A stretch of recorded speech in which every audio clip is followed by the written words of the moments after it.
नमस्कार दोस्तों, देवों की कहानियाँ में आपका स्वागत है। आज हम आपको नवरात्रि के पर्व के बारे में बताते हैं। नवरात्रि का पर्व माँ दुर्गा की पूजा का अवसर है और इस पर्व की कई कहानियाँ प्रचलित है। नवरात्रि का पर्व माँ दुर्गा के 9 स्वरूपों की पूजा का प्रतीक है।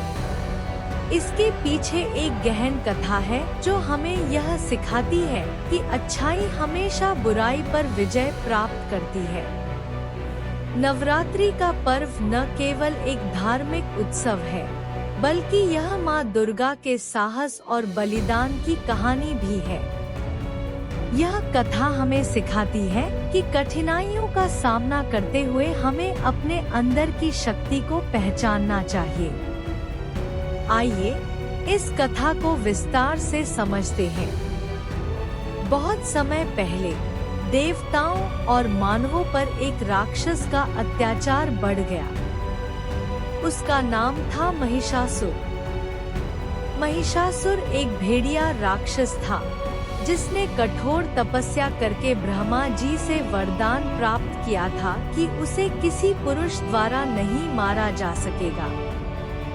इस वरदान के बाद वह इतनी शक्ति से बढ़ गया कि उसने स्वर्ग पर अधिकार कर लिया और देवताओं को वहां से भगा दिया।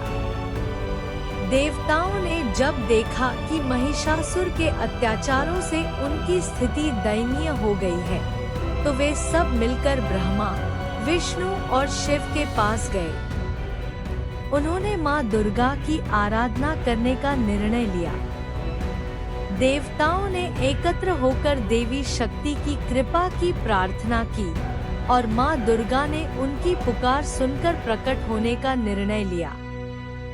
माँ दुर्गा ने अपने 9 स्वरूपों के साथ प्रकट होकर एक अद्वितीय रूप धारण किया।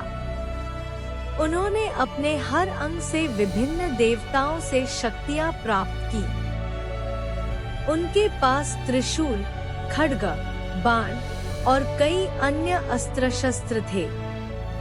उनके वाहन के रूप में एक शक्तिशाली शेर था जो उनकी वीरता का प्रतीक था। माँ दुर्गा ने महिषासुर से युद्ध के लिए चुनौती दी।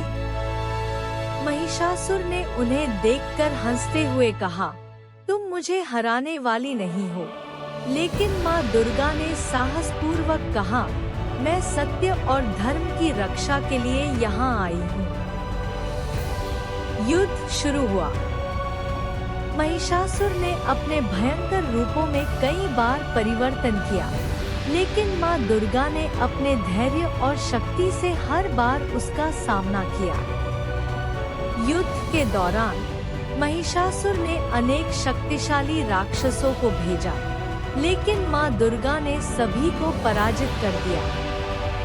यह युद्ध 9 दिनों तक चला।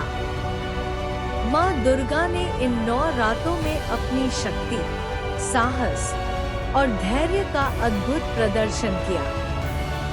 पहले दिन की पूजा में कुमारी के रूप में माँ का स्वागत किया गया। दूसरे दिन ब्रह्मचारिणी स्वरूप की पूजा की गई, जिसमें माँ की तपस्या और साधना का गुण दर्शाया गया। तीसरे दिन चंद्रघंटा स्वरूप की पूजा की गई, जो शांति और विजय का प्रतीक है। चौथे दिन कूष्मांडा स्वरूप की पूजा की गई, जो सृष्टि की रचनाकार है। पांचवें दिन स्कंदमाता के रूप में माँ की आराधना की गई, जो भगवान स्कंद की माता है। छठे दिन कात्यायनी स्वरूप की पूजा की गई, जिसमें माँ ने दुर्गा का रूप धारण किया।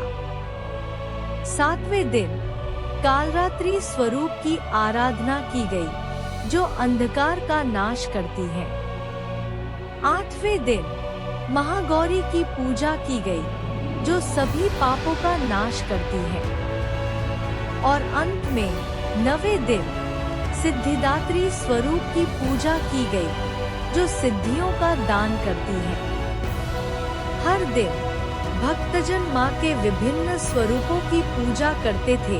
कुमारी, ब्रह्मचारिणी, चंद्रघंटा, कूष्मांडा, स्कंदमाता, कात्यायनी, कालरात्रि, महागौरी और सिद्धिदात्री। हर स्वरूप में मां ने भक्तों को शक्ति और प्रेरणा दी। दशमी के दिन मां दुर्गा ने महिषासुर से अंतिम युद्ध करने का निश्चय किया। महिषासुर ने अपनी सारी शक्ति लगा दी, लेकिन मां दुर्गा की शक्ति और साहस के सामने उसकी कोई नहीं चली। अंततः मां दुर्गा ने त्रिशूल से महिषासुर का वध किया और बुराई पर अच्छाई की विजय का प्रतीक बन गई। महिषासुर के वध के बाद देवताओं ने मां दुर्गा का आभार व्यक्त किया और उन्हें स्वर्ग में स्थान दिया।